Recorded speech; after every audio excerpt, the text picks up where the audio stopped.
درود به شما دوستان عزیز، خوش اومدین همگی به کانال یوتیوب من. امروز در خدمتتون هستم با آموزش زیبای موتیف افغان. قبلا 2 موتیف افغان رو آموزش دادم، لینکش رو در دیسکریپشن میذارم اگه دوست داشتید اونها رو هم ببینید.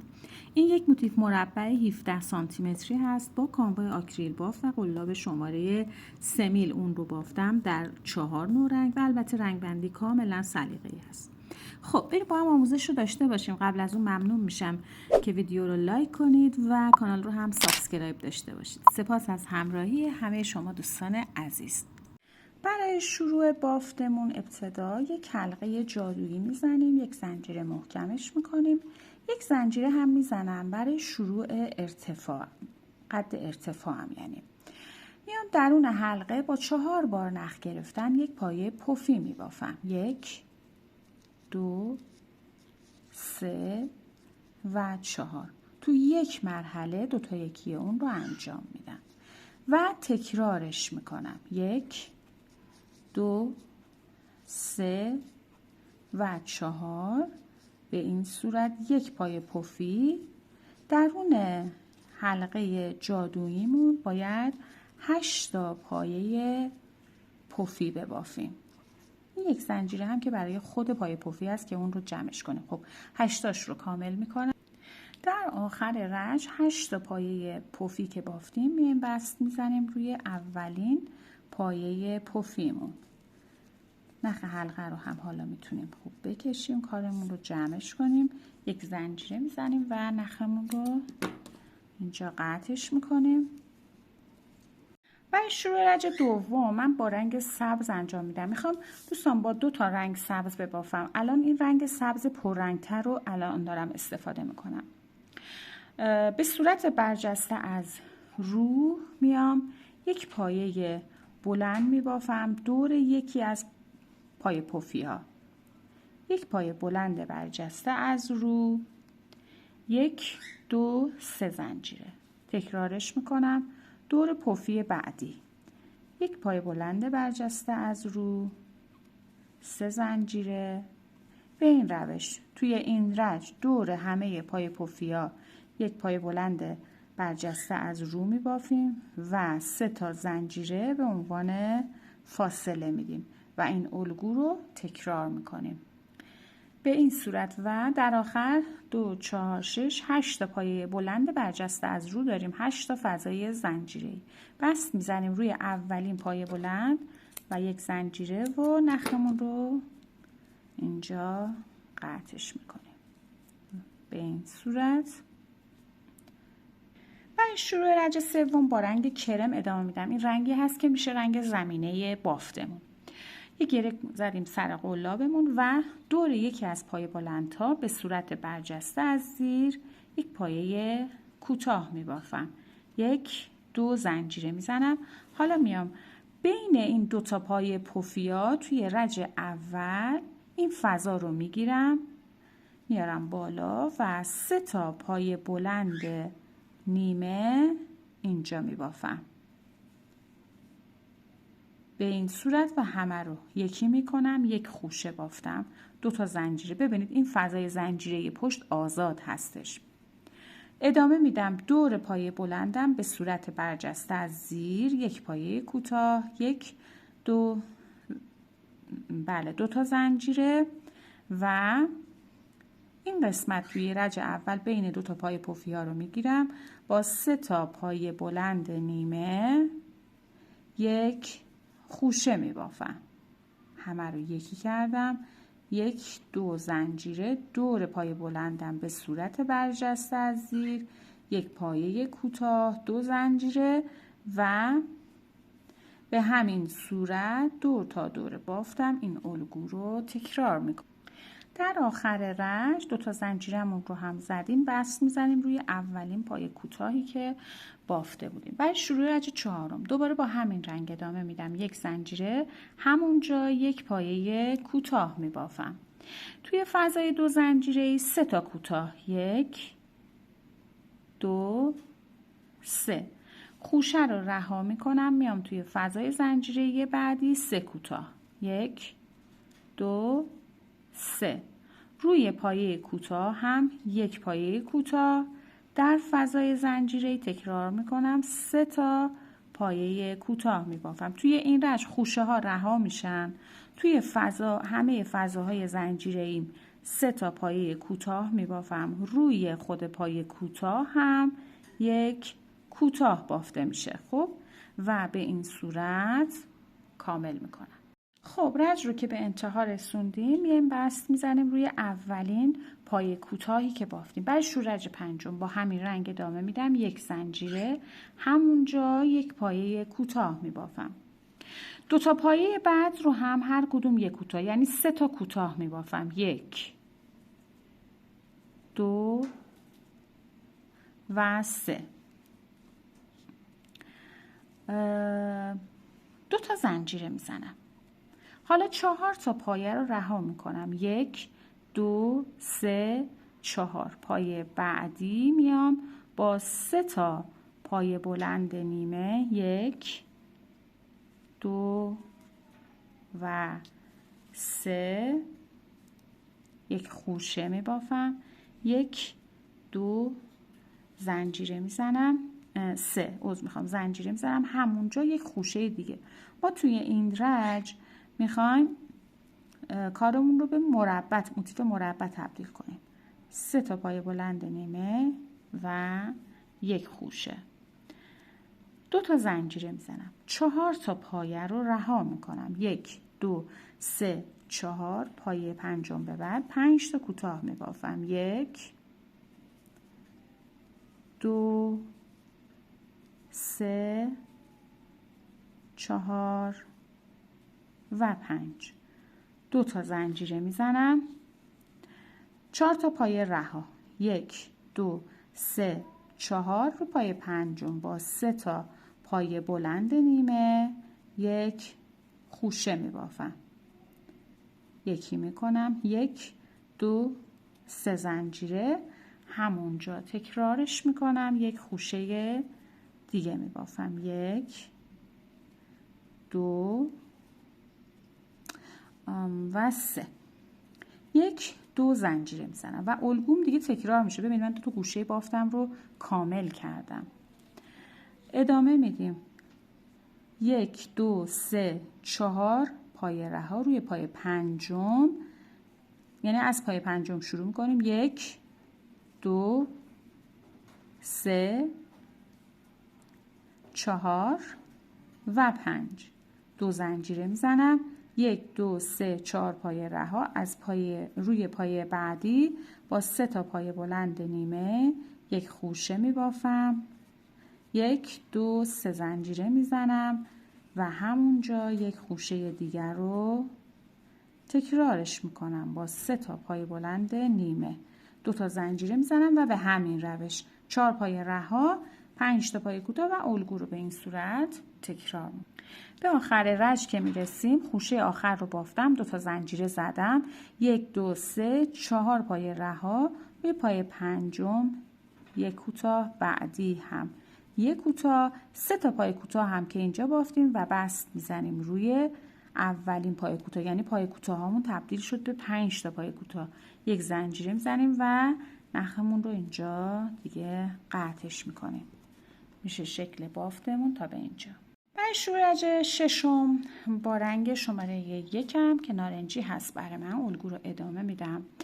ببینید قسمت گوشه بافتمون میخوایم یه سری گلبرگ ببافیم، در نظر داشته باشید.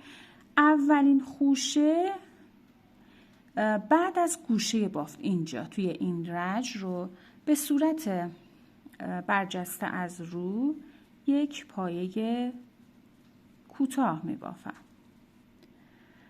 و در ادامه بافتم در فضای زنجیره‌ای. ببینید این فضای زنجیره‌ای که اینجا رهاش کرده بودیم، میایم ابتدا یک پایه کوتاه میبافم، همونجا 2 تا پایه بلند، 1 و 2.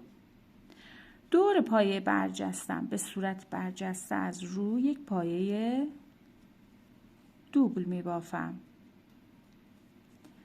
و اجازه بدید اینو ببرم پشت بافت. میام توی همون فضای زنجیره‌ای که رها کرده بودیم ابتدا 2 تا پایه بلند 1 و 2. بعدی یک پایه متوسط میبافم. دور خوشه یک کوتاه برجسته از رو در فضای زنجیره‌ای تکرار میکنم. ابتدا یک پایه کوتاه میبافم، همونجا 2 تا پایه بلند 1 و 2. دور پایه برجستم به صورت برجسته از رو یک پایه دوبل میبافم. توی همون فضای زنجیره‌ای دوباره 2 تا پایه بلند 1 و 2، همونجا یک پایه متوسط، دور خوشه کوتاه برجسته از رو و این الگو رو دیگه تکرار میکنم. میایم توی این قسمت فضای سبز رنگ، زنجیره های رها شده سبز رنگ، ابتدا یک کوتاه 2 تا پایه بلند، دور پایه برجسته به صورت برجسته از رو یک پایه دوبل و توی فضای زنجیره سبز رنگ تکرار میکنم 2 تا پایه بلند، همونجا یک پایه متوسط، دور خوشه یک کوتاه برجسته از رو و الگو رو به این صورت تکرار میکنم. 3 قسمت رو بافتم، به این شکل اون رو کامل میکنم. در آخر رنج میایم بست میزنیم روی اولین پایه کوتاه برجسته‌ای که بافته بودیم. یک زنجیره نخ رو قطعش میکنیم و میبریم پشت بافت و به این صورت. برای شروع رنج هفتم دوباره با رنگ سبزمون بافت رو ادامه میدیم. ببینید میایم توی رنج پنجم که اینجا بافته بودیم، این پایه کوتاه هایی که اینجا داریم، پایه کوتاه اول رو رها میکنم از روی پایه کوتاه، پس این پایه کوتاه رها میشه، از روی پایه کوتاه دوم 2 تا کوتاه میبافم 1 و جای بستم هست 2. به این صورت در ادامه بافت این پایه دوبلی رو که اینجا بافتیم به صورت برجسته از زیر میام دورش رو میگیرم، یک پایه کوتاه میبافم. حالا پشت بافتم یک پایه کوتاه رو رها میکنم، 2 تا کوتاه بعدی هر کدوم یک پایه کوتاه 1 و 2. در فضای زنجیره‌ای 3 تا کوتاه میبافم 1 2 3.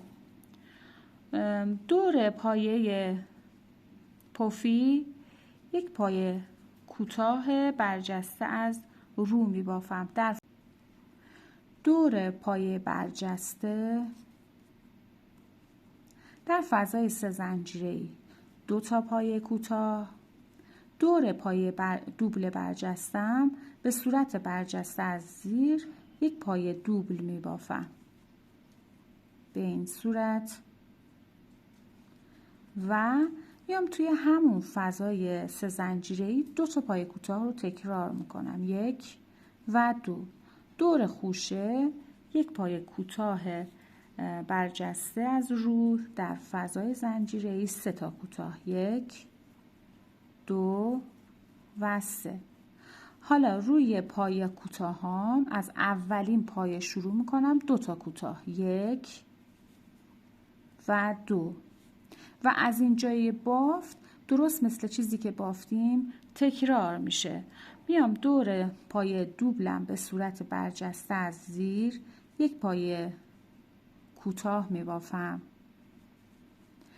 یک پایه کوتاه پشتش رها میشه، 2 تا پایه بعد هر کدوم یک کوتاه 1 و 2. در فضای زنجیره‌ای 3 تا کوتاه 1 2 3. دور خوشه یک پایه کوتاه برجسته از رو در فضای 3 زنجیره‌ای 2 تا پایه کوتاه، دور پایه دوبل برجسته یک دوبل برجسته از زیر به این صورت، توی همون فضای 3 زنجیره‌ای دوباره 2 تا پایه کوتاه میبافم دور خوشه یک کوتاه برجسته از رو. در فضای زنجیره‌ای 3 تا پایه کوتاه 1 2 و 3. از اولین پایه کوتاه شروع میکنم. ابتدا 2 تا پایه کوتاه میبافم 1 و 2. این الگو رو به آخر رجمون که رسیدیم ببینید یک پایه کوتاه میمونه. این پایه کوتاه رو نبافته بودیم، روی این هم یک پایه کوتاه میبافیم، بست میزنیم روی اولین پایه کوتاهمون. برای شروع رج بعدی یک زنجیره از پایه بعد شروع میکنیم. روی هر کدوم از پایه ها یک پایه بست برجسته از رو میزنیم و این اولین پایه رو بهش یک مارکر میدیم و تکرار میکنیم. 1 2 3 4 5 6 7 جا نمونه پایه‌ای 7 8 9 و 10 تا پایه بست برجسته از رو بافتم. به دوبلم که رسیدم یک کوتاه برجسته از رو یک زنجیره همونجا یک پایه کوتاه و از روی اولین پایه شروع میکنم. دوباره هر کدوم یک پایه بست به صورت برجسته از رو میبافم. 1 2 3 4 اون رو ادامه میدیم. خب 17 تا پایه بست برجسته از رو بافتم. دوباره به دوبل که رسیدم یک کوتاه برجسته از رو یک زنجیره دور همون دوبل یک کوتاه برجسته از رو دیگه و از روی اولین پایه کوتاه شروع میکنم. 17 تا پایه بست به صورت برجسته از رو میبافیم و این الگو رو دور تا دور کارمون تکرارش میکنیم.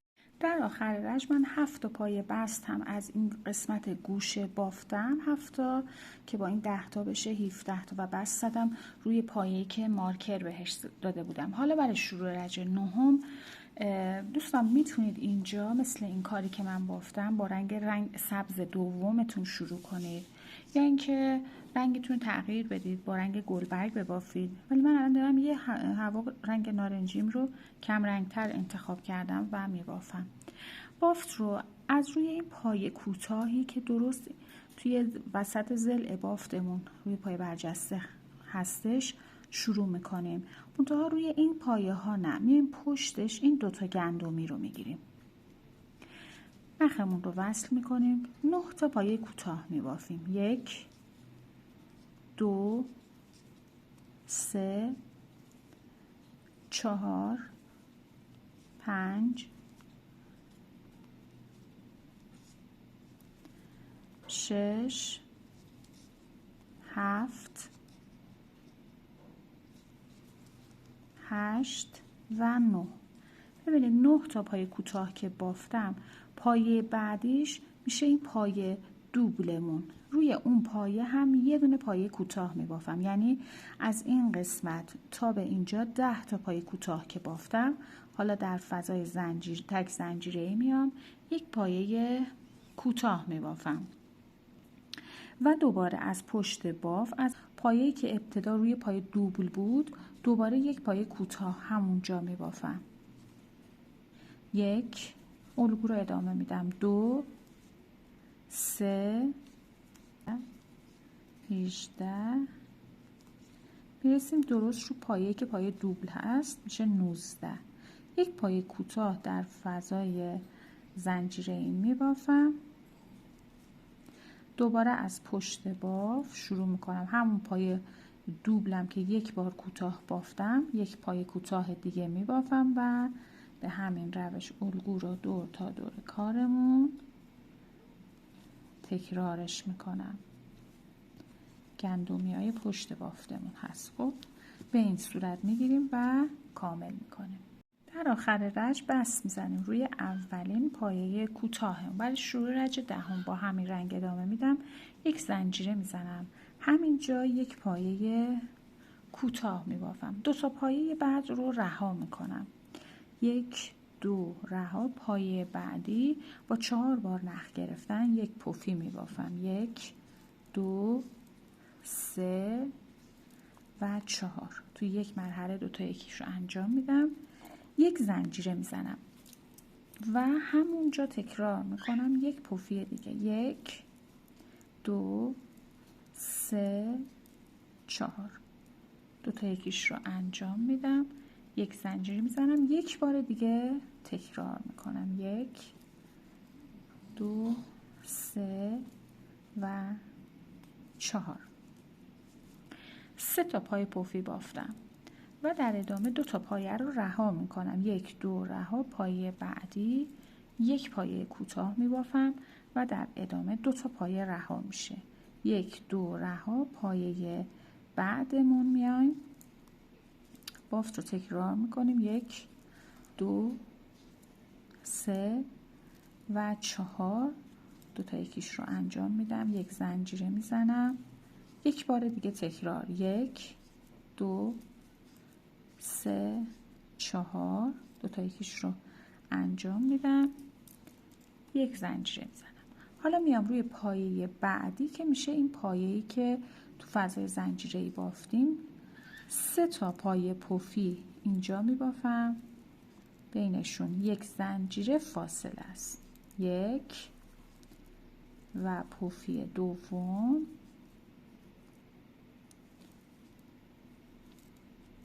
یک زنجیره و یک پفی دیگه هم همونجا. 3 تا پایه پفی میبافیم.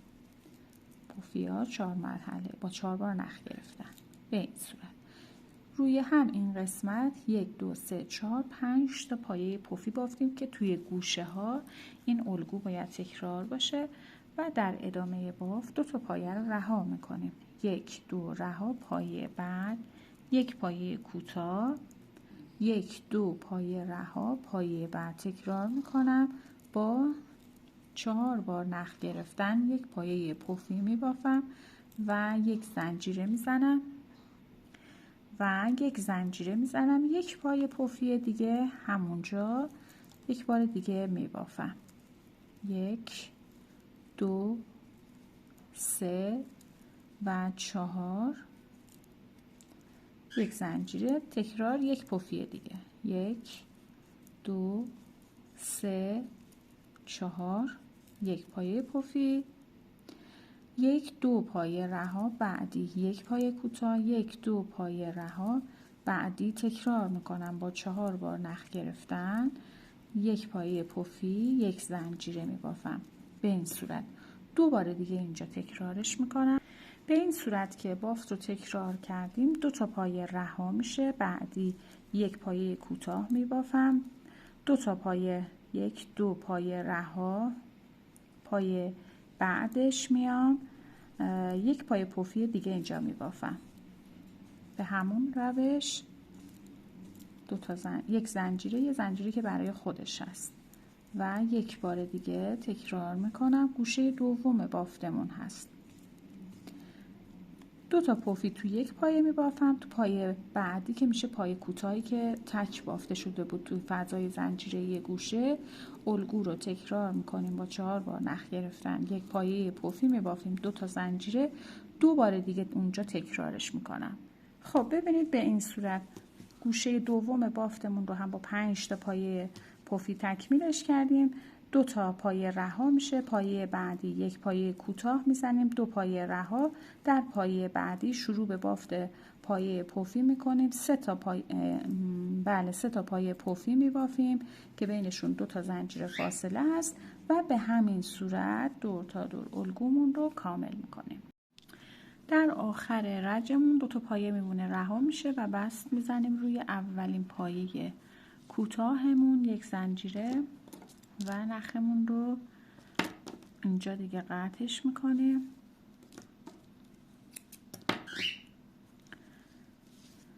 چه شکل بافتمون. نخ‌ها رو میبریم پشت بافت و در آخر اونها رو پنهونش میکنیم. برای شروع رج 11 با رنگ کرم رنگمون بافت رو ادامه میدیم. از قسمت گوشه بافتمون روی پفی دوم 1 2 روی پفی دوم یک کوتاه دورش رو در واقع میگیریم، برجسته از رو میبافیم. توی فضای زنجیره‌ایش 2 تا پایه کوتاه یک جا میبافیم. دور پفی بعدی که میشه پفی سوم که راستای این پایه دوبل هست، ابتدا یک پایه بلند برجسته از رو میبافیم، یک زنجیره، تکرار میکنم همونجا یک پایه بلند برجسته از رو دیگه، میشه گوشه بافتن. در فضای زنجیره‌ای 2 تا پایه کوتاه، دور پایه پفی یک پایه کوتاه برجسته از رو، در فضای زنجیره‌ایش 2 تا پایه کوتاه.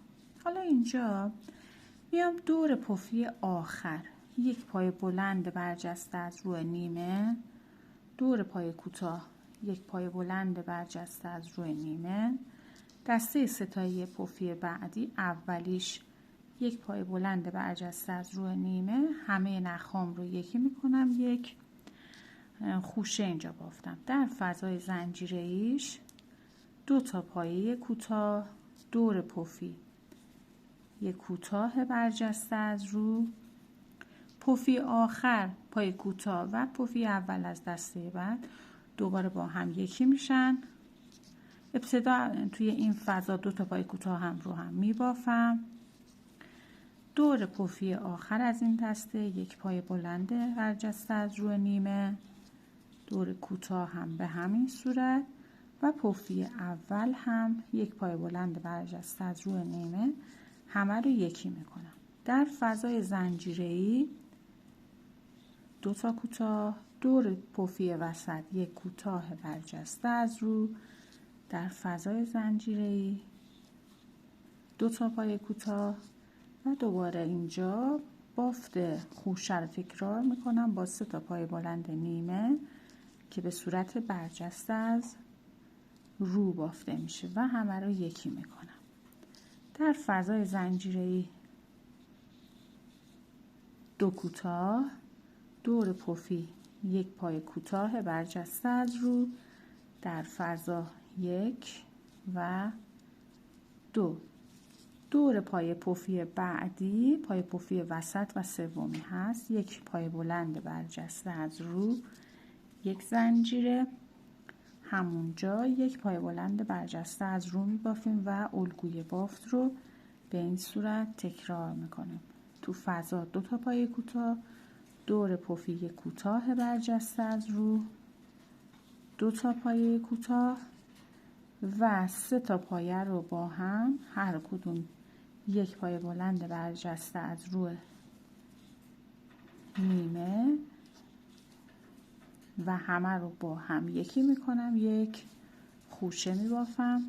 تو فضای زنجیره‌ای 2 تا پایه کوتاه، دور پفی یک پایه کوتاه، در فضای زنجیره‌ای 2 تا پایه کوتاه و دوباره الگوی بافت خوشه با 3 تا پایه بلند برجسته از روی نیمه، 1 2 و 3 و به همین صورت الگو رو تکرار میکنیم دور تا دور کار. میشه شکل بافتمون به این صورت کامل میکنیم. به آخر رجمون که رسیدیم بست میزنیم روی اولین پایه کوتاه که برای شروع رج بافته بودیم به این صورت. حالا برای شروع رج 12 با همین رنگ ادامه میدم، یک زنجیره میزنم، همین جا یک پایه کوتاه میبافم، روی 3 تا پایه بعد هم یک کوتاه، یعنی میشه 4 تا کوتاه، 1 2 3 و 4. در فضای زنجیره گوشه یک پایه کوتاه، یک زنجیره، و همونجا یک پایه کوتاه دیگه میبافم و تکرار میکنم روی همه پایه هام از اولین پایه هر کدوم یک پایه کوتاه میبافم. 1 2 3 ادامه میدیم این رو 4 5 6 25 تا پایه کوتاه میبافیم تا به گوشه بافتمون برسیم. به این صورت 25 تا کوتاه رو کامل کردم. به گوشه که رسیدم یک پایه کوتاه، یک زنجیره، همونجا یک پایه کوتاه و از روی اولین پایه شروع میکنم. روی هر کدوم از پایه ها یک پایه کوتاه، در واقع توی هر ضلع ما 25 تا پایه کوتاه میبافیم و ادامه میدیم. در پایان رج روی ضلع آخر 21 پایه کوتاه بافتم و میایم بست میزنیم، چون که 4 تاشو اول بافتیم که دیگه رو هم میشه 25 تا. روی اولین پایه کوتاه و رج رو به این صورت به اتمام میرسونیم. حالا برای شروع رج 13 میام یک زنجیره میزنم و همین پایه زیرش رو میگیرم، یک بسته برجسته از رو میبافیم. این رج هم دوباره به همون شکل هست، بسته برجسته از رو میبافیم تا برسیم به گوشه بافتمون روی همه پایه ها. یک پایه بست به صورت برجسته از رو گوشه برسم. ببینید این پایه کوتاهی هست که من توی گوشه بافتم، یک کوتاه، یک زنجیره، یک کوتاه. دور این پایه رو میگیرم، یک پایه بست برجسته از رو میبافم، یک زنجیره. دوباره از پایه بعدیش شروع میکنم، روی هر کدوم از پایه ها یک پایه بست برجسته از رو میبافم و به این صورت اون رو ادامه میدم.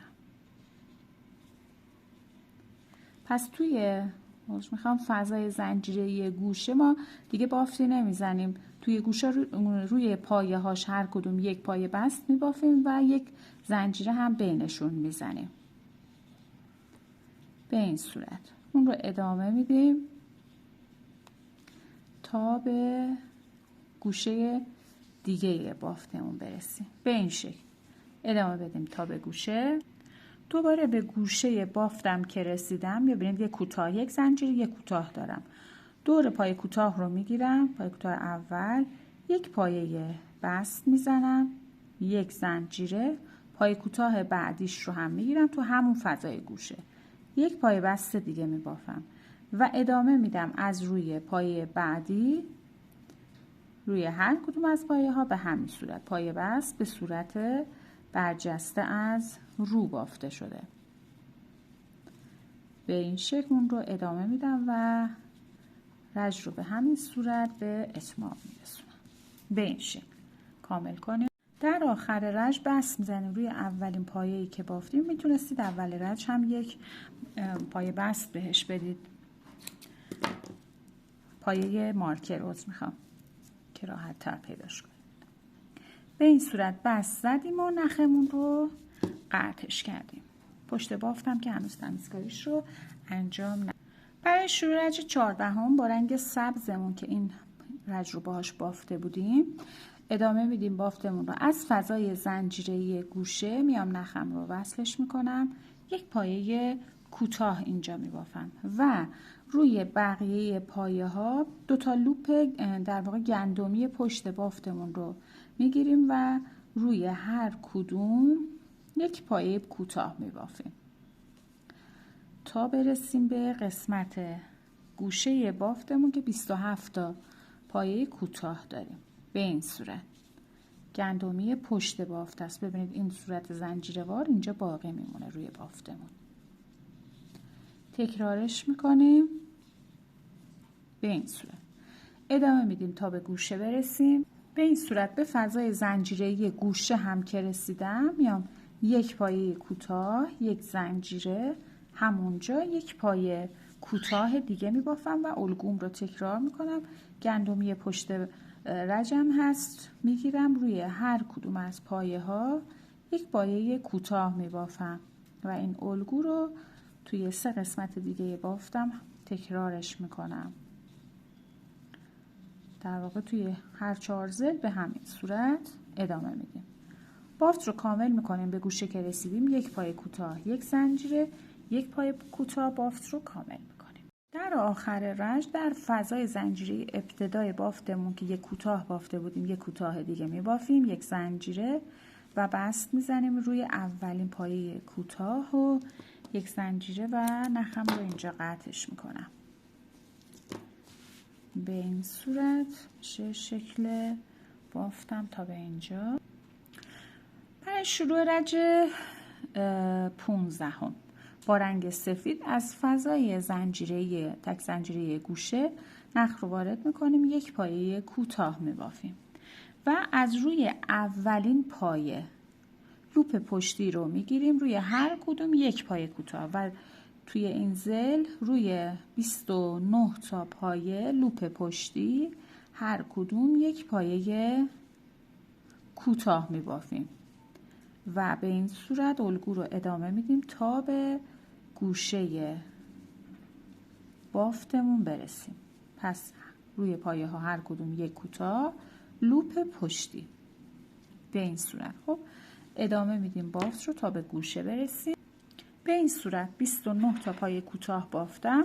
در فضای زنجیره گوشه میام یک پایه کوتاه، یک زنجیره، همونجا یک پایه کوتاه میبافم و دوباره از روی اولین پایه لوپ پشتی شروع به باف میکنیم. 29 تا پایه کوتاه میبافیم و این الگو رو تکرارش میکنیم. به این صورت ادامه میدیم و رج رو کامل میکنیم. میشه شکل گوشه بافتم. دور تا دور کارم کامل میکنم. در آخر رنج تو فضای زنجیره ابتدا که یک کوتاه بافته بودیم یک کوتاه دیگه میبافیم، یک زنجیره میزنیم و بست میزنیم روی اولین پایه کوتاه. برای شروع رج بعدی و رج پایانی بافتمون یک زنجیره میزنم، همونجا یک پایه کوتاه میبافم و روی همه پایه هام هر کدوم یک پایه کوتاه. توی این رج روی همه پایه ها یک پایه کوتاه بافته میشه تا به فضای زنجیره گوشه برسم. به این صورت الگو رو تکرار میکنم. به فضای زنجیره گوشه که رسیدم یک پایه کوتاه، یک زنجیره، همونجا یک پایه کوتاه و از روی پایه شروع به بافت پایه کوتاه میکنم. در هر ضلع 30 تا پایه کوتاه میبافیم و الگو رو به این روش دور تا دور کارمون تکرار میکنیم. به فضای زنجیره گوشه همونطور که گفتم یک پایه کوتاه، یک زنجیره، یک پایه کوتاه میبافیم و ادامه میدیم رج رو تا به انتهای بافتمون. در پایان رج هم یک پایه کوتاه، یک زنجیره رو میبافیم و بست میزنیم روی اولین پایه کوتاهی که بافتیم، یک زنجیره و نخمون رو اینجا دیگه قطعش میکنیم به این صورت و میبریم پشت بافت. تمیزکاریشون رو دیگه انجام میدید. میتونید با سوزن همین کار رو انجام بدید و راحت‌تر و کار تمیزتری بهتون بده به این صورت. خب عزیزان این هم از پایان آموزش موتیف افغانمون که کار بسیار زیبا. امیدوارم که از این آموزش هم خوشتون اومده باشه. تا یه آموزش دیگه، خدا نگهدارتون.